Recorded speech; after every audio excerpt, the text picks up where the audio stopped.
자, 여러분 안녕하세요. 오늘은 밖에서 영상을 찍게 됩니다. 오늘은 사사기 19장의 내용인데요. 이스라엘에 왕이 없었던 때를 계속 이야기하고 있어요. 그러면서 오늘은 한 레위인에 대한 이야기가 나옵니다. 그래서 레위인이 어떤 일들을 행하는지 오늘 성경에서 잘 얘기하는데, 왕이 없었던 때에 어떤 기준을 가지고 사람들이 살았는지를 우리에게 잘 보여주고 있는 것 같아요. 먼저 이 레위인이 첩을 두었어요. 첩을 두었는데 첩이 바람을 핀 겁니다. 그래서 집을 나갔어요. 4개월 후에 이 레위인이, 이유는 모르겠지만 다시 이 여자를 맞으려고 그 장인의 집을 찾아갑니다. 사실 레위인의 법에 의하면 이거는 안 되는 이야기예요.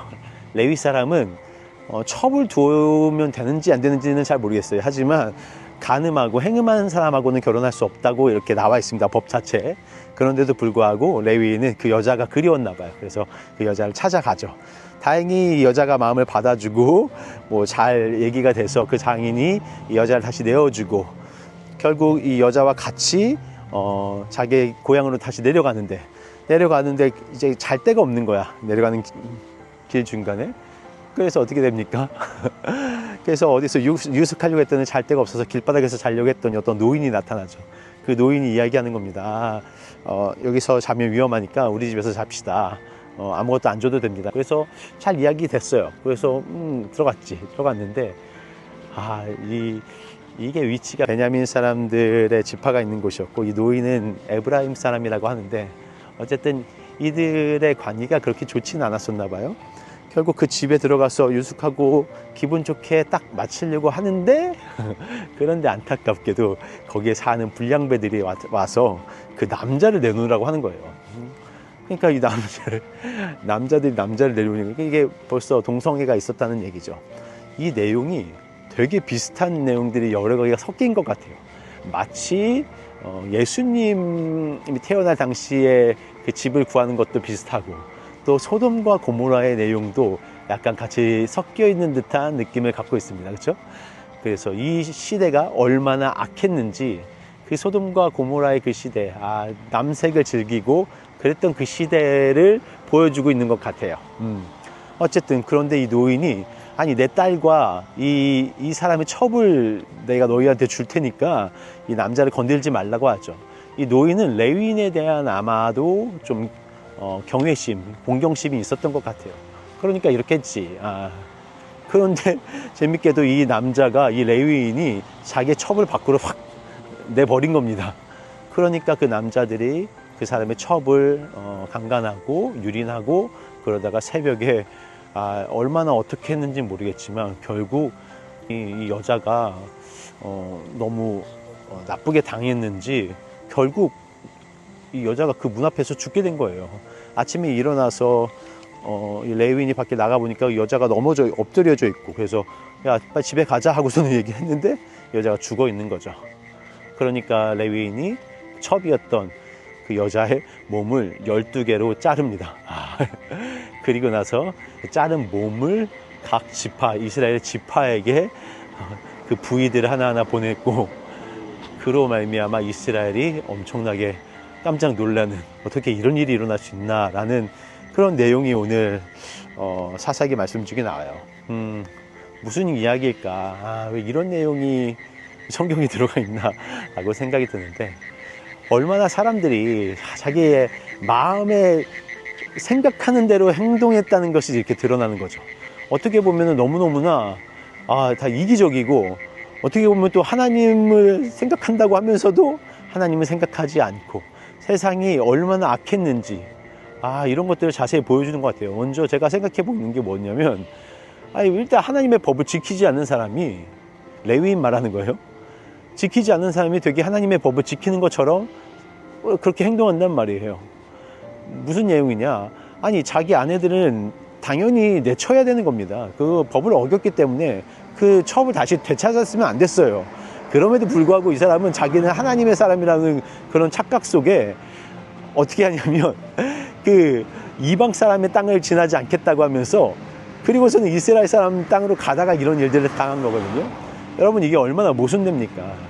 자기는 하나님의 법을 지키지도 않고 있으면서 자기는 하나님의 법을 지키겠다고 아유, 자기의 그 어떤 거는 지키고 어떤 건 지키지 않고 자기가 원하는 건 지키고 원하지 않는 건 지키지 않는 어떻게 보면 되게 셀피시한 그런 법의 기준을 가지고 있는 거예요. 그렇죠? 이 노인도 마찬가지입니다.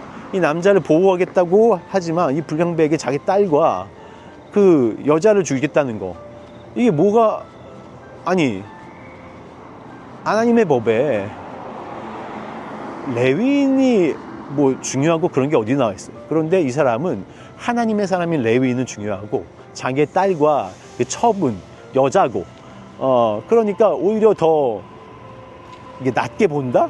그렇게 보았던 거예요. 이 노인에게도 문제가 있습니다. 이 노인의 기준에 문제가 있는 거죠. 그렇죠? 참, 그리고 나서 또 어떤 일이 일어나죠? 이 남자도 보세요. 자기 그 첩을, 아니, 사랑해서 데려왔잖아. 사랑해서 데려왔는데, 결국 자기가 위험해지니까 그 첩을 그냥 그 불량배에게 내준 거예요. 야, 이런 나쁜 놈이 어디 있습니까?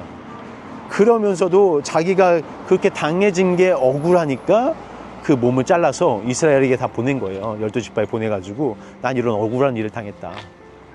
나의 이 억울함을 니네가 풀어라. 이런 이야기를 하고 있는 겁니다. 이게 기준이 모호한 우리 시대를 이야기한다고 했잖아요. 참 우리가 삶이 이런 것 같아요. 어떤 거는 우리의 마음에 드는 것은 우리가 지키고 어떤 것은 우리의 마음에 들지 않기 때문에 그냥 아무것도 아닌 것처럼 흘려보내고 하나님의 법이 그런 거 아닌가 모르겠어요. 그러니까 우리의 입맛에 맞는 것만 지키려고 하는 그러한 신앙의 습관이 우리가 되어져 있다는 것이 참 안타깝다는 생각이 들었습니다. 참 저도 그래요. 우리가 하나님을 믿는 사람인데 내가 어떻게 살아가다 보면 이게 좀 내 마음에 맞는 어떤 때가 있어. 그러면은 뭔가 되게 홀리한 척하면서 열심히 하나님 섬기는 척하면서 그렇게 뭔가를 해나갑니다. 그런데 내가 뭐 타이어드해, 내가 뭐 기분이 나빠, 그리고 내가 오늘 힘들어, 그러면 하나님의 법은 그냥 사라지는 거예요. 그리고 그냥 나의 기준에 따라서 오늘은 내가 이렇게 살아도 되지, 내가 힘드니까. 나의 어떠한 상황에 따라서 하나님의 법을 이용하고 나의 상황에 따라서 그냥 그것을 너무 아무것도 아닌 것처럼 오늘은 괜찮아, 왜냐면 내가 힘드니까. 나의 어떤 마음에 따라서 그 기준이 달라지는 것, 이게 참 어떻게 보면 너무 일상적인 모습이 되지 않았나 라는 생각이 듭니다. 그래서 오늘 이 말씀을 보면서 참 그렇다. 우리의 삶이 하나님을 믿는다고는 하지만 나의 기준에 맞춰서 살아가는 이 삶이 너무너무나 한심하다. 부끄럽다. 레위인으로서, 저도 목사로서 부끄러운 모습들이 많습니다. 여러분은 어떨지 모르겠지만 여러분의 삶을 사는 동안에 하나님 앞에 부끄럽지 않게 우리의 기준이 흔들리지 않도록 여러분 살았으면 좋겠어요. 그래서 하나님 앞에서 부끄럽지 않은 그런 호람대오의 삶, 하나님 내 곁에 계시고 나를 보고 계시니까 그 모든 삶 가운데 하나님, 내가 하나님의 기준을 따라서 살아갈 수 있도록 도와주십시오. 그러면서 살아가는 하루가 되면 어떨까 싶습니다. 여러분, 사사기가 우울하네요, 마지막이.